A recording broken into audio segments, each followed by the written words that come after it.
Imagine pre-ordering a special edition game only to have it arrive without the disc inside of it.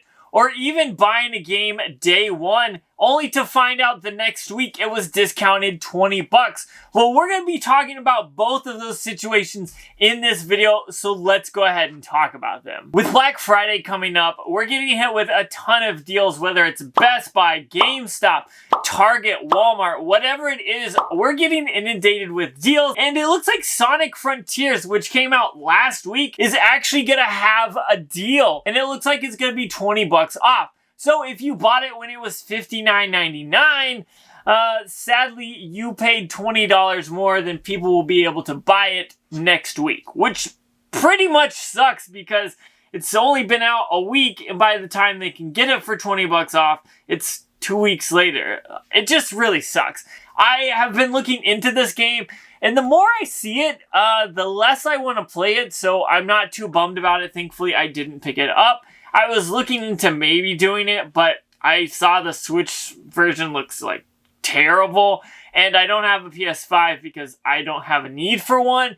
But it really would suck if you went out and bought a game and then next week you found out it's going to be $20 off. It just kind of feels wrong that they would even do that, but here we are. It's another Sonic game that might not be the greatest, to be honest with you, but it's another Sonic game nonetheless. It looks like it's got 3D and 2D levels in it, but I'm going to hold off. I'm going to wait till it drops to 20 bucks or less, which it will maybe in 6 months or so, and then I'll play it.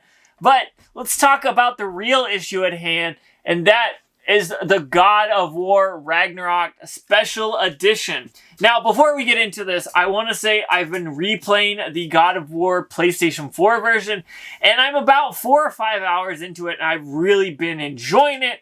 But if you are like so many other people and you bought the PlayStation 5 God of War Ragnarok Special Edition bundle, you may need to check that if you haven't opened it already, because there apparently were some that didn't have the disc in the packaging, which would be the absolute worst. Imagine buying a game, coming home, and it not being in the box. Like, how do you go back to the store and say, I bought this, but there wasn't a disc in it? But nonetheless, apparently that's been happening. So if maybe you pre-ordered it and you have to wait till Christmas to open it, or you just haven't opened yours yet, you might want to do that because it looks like the disc is missing for some people. Apparently it's due to some like shipping issue, which I understand. Hopefully they make it right, but that just sucks. Imagine pre-ordering this game 3 months ago. It comes out, you get it in, you open it up,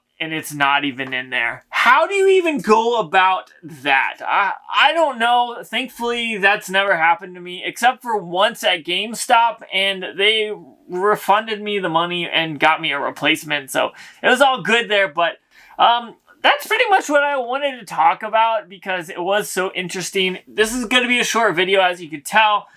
Probably a little rambly, a little rant maybe feeling, but I'm definitely thought about getting the Sonic Frontiers, but now I'm definitely not going to until it drops to dirt cheap. And then I do plan on getting God of War Ragnarok, but that's probably going to be a while because I don't have a way to play it right now, or at least not one that I think will be acceptable. But that's what I thought about today. Check that video out if you haven't already, but I've definitely been enjoying the first God of War on the PS4, or at least the new God of War, so let me know what you think about that one down below. But I'm going to get out of here and get back to playing it, so check that video out if you will.